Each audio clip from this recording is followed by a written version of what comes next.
it's time to go to you and Burn. Unfortunate things happen in life. Like myself, whenever I was in 6th grade, I was severely burned. And a science experiment by my teacher that went horribly wrong and left me permanently scarred for the rest of my life. And I mean, ever since that day, I've never been the same. And I mean, it could be a good thing or it could be a bad thing.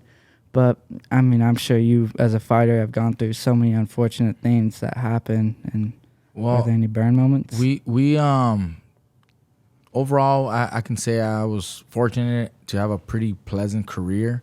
Although there are some moments where you gotta jump over some hurdles and some obstacles. Maybe not as bad as other fighters or as other person in life in general, but everybody encounters moments like that. In my career, in boxing, there's moments, injuries happen all the time, but then you have some injuries that are a little more threatening than others, and others that will actually set you back further, and then you go into other problems with the business, the boxing. So hand injury, broken thumb, broken nose, that's pretty common in a fight game. And although it sets you back a few months or whatever, eventually you come back. One of my biggest struggles or moments like that was actually related to the business part of boxing, the business behind it, right? So I entered this dispute with my promoter at the time. Top rank, right? And we just couldn't agree on certain terms.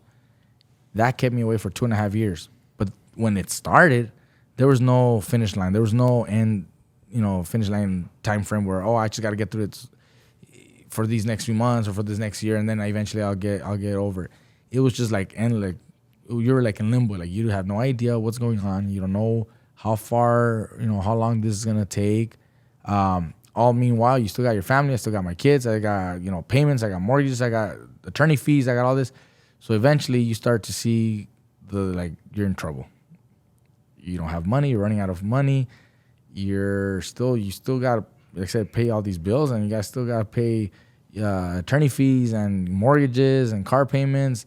I got to feed the kids. There was moments where it was really, really stressful, where I was wondering whether this was worth it or not, or what am I gonna do.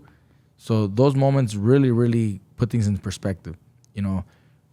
Before that, everything was lollipops and candy, and everything's chilling, everything's cool, everything's going well. But then it could also be taken away so fast, right? And it was through business that it was taken away. It was through the lawsuit and everything that we had. But it also kind of reminded me, just as it was taken away during those 2.5 years, my career could also end with, a broken hand or a car accident, or you just never know. So, like I said, it really puts things in perspective. It really puts things in you got to see things through a different, point of view. You got to kind of get out of the box, view from the outside the box. And it was scary. It was daunting at times. I was running out of money. There was a few times that I was literally, without lying, down to about $300 in cash. And I was already 2-time world champion. I was fighting on HBO. I was supposed to be like this big new thing on the rise and expected to fight big major fights.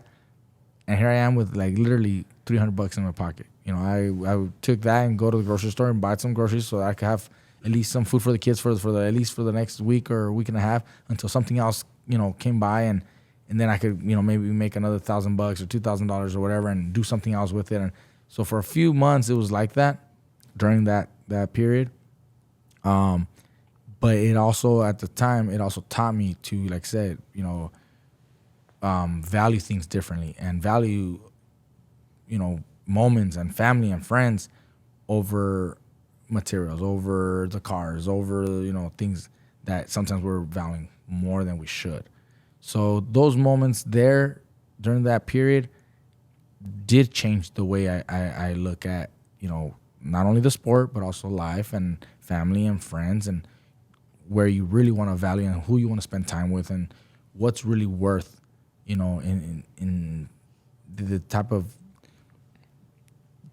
importance that you give something. So that's something that I can say changed my outlook on life. At first, it was maybe the worst part of my life, the worst part of my career. But now looking back, it taught me to be, who I am now. It's a burn moment, and that's dispute. Yeah. Who was it? What was the dispute like over? It really was contractual understanding, contractual dispute. My understanding and my interpretation, based on what's on contract, what's on paper, black and white. My contract expired February of 2014. I had just filed in January 2014, title defense. My contract's expired next month. Let's renegotiate. Let's move on. Let's keep it going. Their understanding was that there was an extension that could apply to the contract, extending the contract with its own same terms. I asked them to explain to me what extension that was and why does that apply. And they never gave me a straight answer. They could never pinpoint exact details why the contract had those extensions. So then I was like, well, if we had the exact same contract, why is that you're out asking me to take the next fight with another contract, like extended contract? So, for example, we were talking about a proposed fight for that summer, and they asked me to accept the fight but sign another contract for like 3 more years or something. And I'm like, okay, why do I need to take that fight with a 3-year agreement if my existing contract already has an extension? Yeah. It makes no sense. Why can't we just take the fight and keep that contract running? Or like, why do I have to extend something else? Like, why do I have to sign another extension? If the contract already has an extension on its own that's applicable, then why do I need to sign something else? And that was part of how it started. But they never gave me an answer. They could never really justify why they wanted that. I asked, just give me the fight the way it is. Give me that fight the way it is without signing any additional contracts to that. Just leave it like that. And they wouldn't give me that fight as it was. They wanted me to sign another contract. So I'm like, it just doesn't make sense. Yeah. So eventually I said, you know what? We're going to go ahead and put some legal pressure on you guys. I didn't know it was going to take so long to resolve. Eventually, things worked out. I was able to, break away and resume my career. At first, it might have seemed like it was, 2.5 years of my prime career and really bad for someone. But I also kind of took that as time to learn the business, because going through the lawsuit, I learned a lot from the promotion side. Going through discovery and depositions and everything, they had to open up, their business. So I learned some things that allowed me to have a more prosperous career when I did come back. So in 2016, when I came back, I started to manage myself and promote myself, and I would co-promote. I would negotiate with promoters fight by fight.